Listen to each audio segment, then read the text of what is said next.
Everyone, praise the lord. तपाईहरु सबैजनालाई स्वागत गर्न चाहन्छु आजको यो भिडियोमा।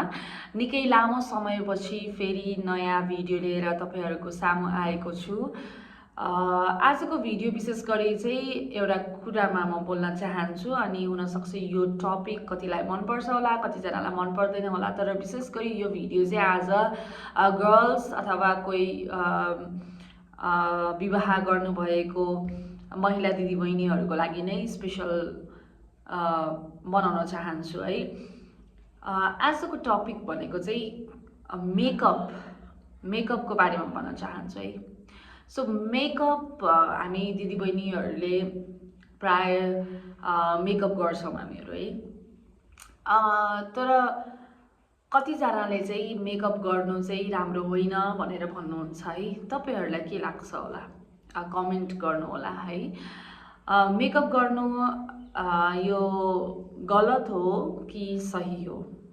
कतिजनाले बाइबलको रिफरेन्स देखाउनुहुन्छ कि जेजेबेलले गाजर लगाउँथ्यो अनि एकदम त्यो गाजर उसको त्यो लगाउने ड्रेसअप त्यो सबै कुराहरू चाहिँ जेजेबेलको जस्तै हुन्छ भनेर कतिजनाले मेकअपलाई चाहिँ त्यो हुन्छ नि प्रायोरिटी दिनुहुन्न, अथवा जेजेबेलको आत्मा भएको मान्छेले यसरी मेकअप गर्छ भनेर त्यो कुराहरू पनि गर्नुहुन्छ भनेदेखि अब कतिजनाले चाहिँ मेकअप गर्नुपर्छ भनेर भन्नुहुन्छ। सो म यहाँ केही पनि त्यो हुन्छ नि यो सही हो यो गलत हो भनेर म भन्न चाहन्न, तर मेरो हृदयमा भएको कुरा चाहिँ म तपाईहरुलाई भन्न चाहन्छु है। मलाई चाहिँ मेरो पोइन्ट अफ भ्यूमा चाहिँ के लाग्छ त यो कुरा के हो के सही हो भनेर चाहिँ म भन्न चाहन्छु है।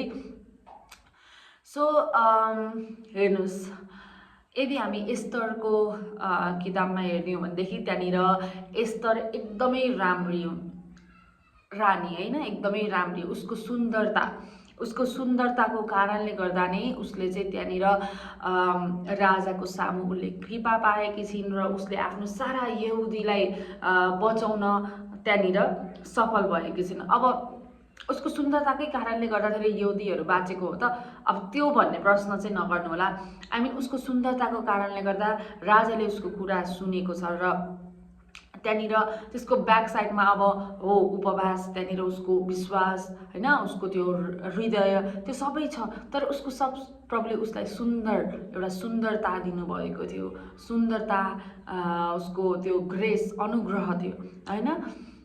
सो त्यही सुन्दरताको कारणले गर्दा उसले एउटा उसको यहुदी हैन, सबै यहुदी उसले आफ्नो कुललाई बचाउन पाइन्, उसले मानिसहरूलाई बचाउन पाइन् भनेदेखि अर्को त्यही सुन्दरता हैन। अब इजेबेल हैन, जसलाई जेजेबेल पनि भनिन्छ, अब ऊ सुन्दर त थिइन् तर उसको कस्तो थियो त क्यारेक्टर कस्तो थियो?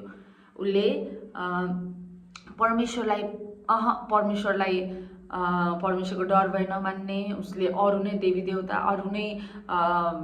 देवी देवतालाई पुज्ने अनि त्यसपछि स्वयं आफू नै त्यो हुन्छ नि भगवान जस्तै टाइपको बन्ने अनि एकदम म्यानिपुलेटिभ अनि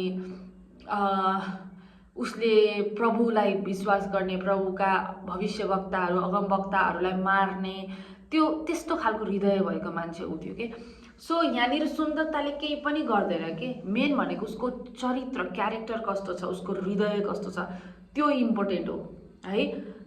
र अहिलेको जेनेरेसनमा म के भन्न चाहन्छु भनेदेखि यति धेरै क्रिस्चियन दिदीबहिनीहरू हुनुहुन्छ जसले पार्लर खोल्नु भएको छ। अब यदि त्यो सुन्दरता एकदमै हुन्छ नि एउटा पद छ कि सुन्दरता कि भ्रामक हुन्छ भन्ने एउटा पद छ, तर परमप्रभुको भय मान्ने स्त्री नै सबैभन्दा समथिङ विशेष हुन्छ त्यो पद छ नि त हैन। त्यो पदलाई लिएर एकदमै कन्ट्रोभर्सियल अब एकदमै सोचिराख्नुहुन्छ, तर सुन्दरता प्रभुले दिनुहुन्छ अनि हो सुन्दर हामी स्त्रीहरूलाई हामीलाई सुन्दर बन्न मन लाग्छ। आई थिङ्क अब हामी स्त्रीहरूको त्यो एउटा वेपन पनि हो कि हामी सुन्दर हामीलाई बन्न मन लाग्छ, तर यदि त्यो मेकअप गर्ने कुराहरू अथवा स्किन केयरहरूको कुराहरू चाहिँ परमेश्वरभन्दा अगाडि आउँछ भनेदेखि चाहिँ त्यो चाहिँ एकदमै डेन्जर हो है।